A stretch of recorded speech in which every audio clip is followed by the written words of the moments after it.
Talo Poulava ole whapaponga nei o le Talamua Sports I le amatanga o le nei vai yaso.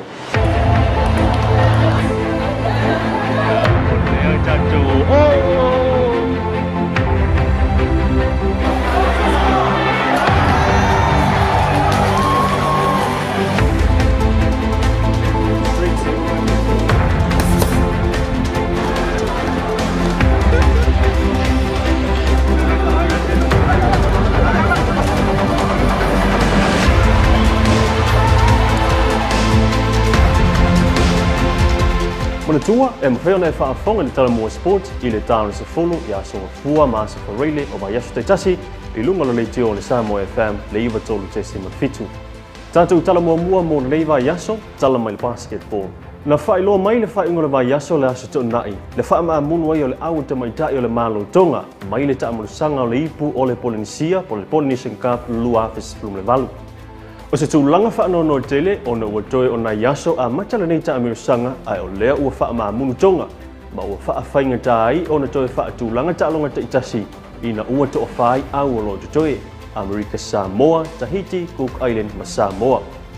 E ui lawa ina tūlai mai lea tūlanga le maalo fia le aua tonga. O loo wha awa upea le ta amirusanga e pei o na te tala alo I ai le tai au le aso fua se fulu iwo Novema lua FIBA le valu. O le whaiunga nei Indonesia talonga mo le ipo le atu Polynesia po le Polynesian Cup I le talonga le basketball I le aso fua ma le aso lua aso mamua le aso fua o le tupantu mai tai Cook Island valu sifuru Samoa fast food fitu talonga Tahiti ma Amerika Samoa ma le malo Tahiti se laumo le ono Amerika Samoa e tolu sifuru ma le lua mo le tupao li Amerika Samoa fitu sifuru ma le lua Cook Island le ono sifuru ma le tasi o le au Tahiti fitu sifuru fitu Samoa fitu sifuru ma le ono talonga mo le salua Samoa iwa sifuru ma le fitu Cook Island fitu sifuru Amerika Samoa fitu sifuru ma le tasi Tonga fitu sifuru mo le tupao li mo le tupao tamaitai Cook Island lima sifuru tonu ma le maloia Tahiti tolu sifuru ma le lima Samoa valu sifuru ma le iwa ma le maloia Amerika Samoa tolu sifuru ma le lima. E ono aso lea ta amulisanga wha maeina lea I nasa tō na I lua sifuru wha Novema. Mao au e lua pito I lunga o le a manu malo I lea tauwanga le a nga waa I le Olimpeka lua fe lua sifuru I Tokyo I Japani. O le tala mele lakapi, o le whaiunga le vai aso na tea, na whaatautai ai le ta alonga lo na lua, le ta amulisanga le tu I mai tu pa le Northern Hemisphere tua le manu Samoa. Lea na ta aloi ma le awa Chorchia, sa le manuia fo I tau mawhainga le manu Samoa I le nei ta alonga. Ina ua manu malo I le awa Chorchia e lua sefulu fitu I le sefulu ma le iwa. Toi tasi le ta alonga mo le manu Samoa I le ta amulisanga le nei o le tu I mai tu, toi o le la ta alonga mo le awa Sepania, lea ua ye le wha moe moe mo le wha unga o le vai yasa nei lua sefulu wha Novema po le ase tō nai. O le tala lava lakapi, o se tala wha asolo pito le toi manu malo ai o le awa Aialani, I le awa le All Blacks le wha unga o le vai yaso I ona lava lau whanua. O le aso 5 Novema lua FIBA ono, na manu malo ai fo I le au le nei Aialani le All Blacks, le asa ta alo ai Chicago I Amerika. Ma o le tausanga lava fo I le nā, sa wha mawina ai le wha atu ato e manu malo ai Aialani, mai le au le All Blacks, talo mai le se lau sifutasi tausanga o mawai. O se fiafianga tele I le awa Aialani, ona o le ua osi le lātou to I lalo I le au nunga le tasi nei o lalangi I le taalonga lakapi. Sa tau maitana lei taalonga ua fo I o le All Blacks, po o ai lava le awe mua na maua ai. E lea I lava se whaingatai a New Zealand, awa e mautino lava, e tele a lātou mea to tia masani, e toe tuli lo ai ni a lātou ai, ina ia manu malo ai se taalonga. Ai peitai, na matua whaingatai lava o na maua se toa, ina ua whaia e lava minu te o le taalonga, e loo iai lava se solomuli o le aule nei ai lani. E tāne le afa mua o si lava ai o ai lani. O le toi foi mai ai le malolonga mua e wha awau le afa muli. Na tau mate uma le au mai moa o le a whanga uma loe New Zealand le malo. Ai peitai, e le iwange foi le tali mai le au ai lani I le lātou tau mawhainga. Ma e mai ane le ta alonga o lo si lava ai o ai lani sifulu ono I le iwa New Zealand. A ila mai ai o le nei ta alonga, na mātua tau whai e tanga tau le whale mata ina ua wha alongo sa nganu e ese mai vainga masani. Ina ua tu ina atuai mea pu ea te tuli matai le nei tūlanga. Ai o si tūlanga I wha te iai tanga te Samoa ma le lalangi. Ina ua mawatu o loo tau la mua mai se tasi o li I Samoa loo ta alo ai I lea au. Le li o fua le ofi o pantalu lo na ingoa o ilo ai I le lakapi. Loo ta alo ai le numero se fulu ma le lua. O lo ia whaatinoina le pati ma le pō, ai whaongaina le ngangana Samoa. O le talamele soka, ua lua masino whaanga solo le tamu sanga liki a Samoa pe ona tau sini o i kalapu soka ese mai la tinu. O le wha moe moe au tū na rei tamu sanga o le unai leo tupulanga ina ia ati nae le nei ta alonga ia mawhai o na veo seisi tū le lei mo le tāpe na ina o le lumanai a wale tau singo a inga. Ae o se ai fo i mo Samoa i le lea le ai o lana fo i le tamu sanga whaavao malo.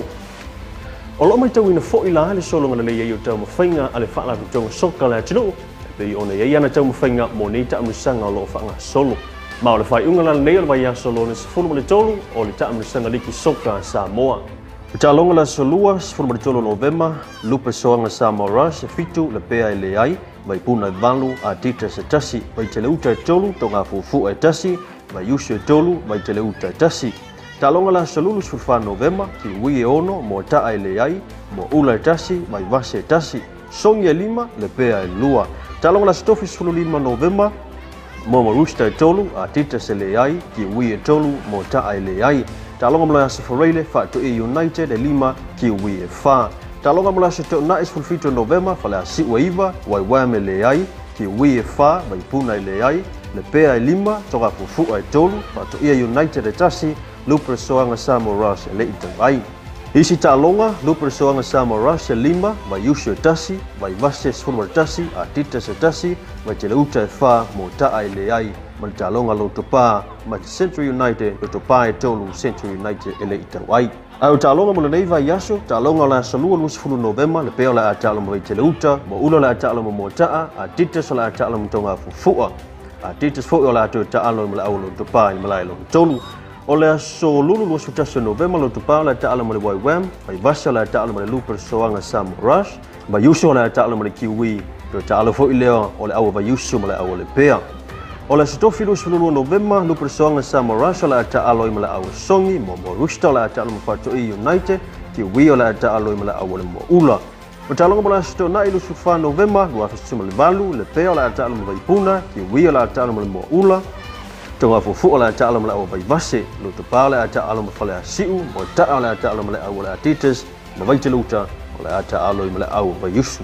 Ma fai ungo ta longa nei vai yaso, o le a maua i le Talamua Sports i lona vaenga lona iva. Niso tātou tala, o le vai yaso na te ai la sus fulma le ono Novemba na amatai le ta musanga mo te mai tai le olo o fai e fiti. E fa au mai niso tinu o le Pasifika o lo iai, o au e wha o Fiti, Tonga, Papua New Guinea, ma Samoa.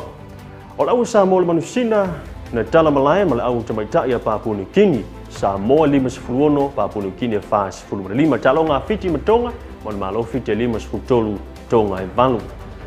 O le aso 2 Novemba, o le ata aloai Samoa ma le au Tonga, ai o le au Fiti, o le ata aloi ma le au Papua New Guinea. Il tala mai fai pelenga, o le aso tofi o le vai aso la lei 2 Novemba, o le amalanga tuai le au fusua malisi.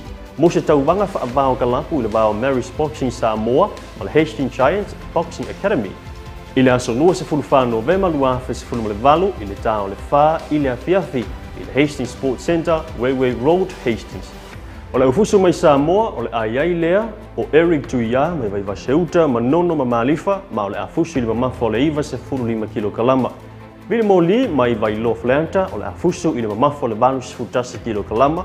Henry Tyrell mai vai lo fleanta matanga i savai, o le afusu i le mamafa o le fitu 15 kilo kalama.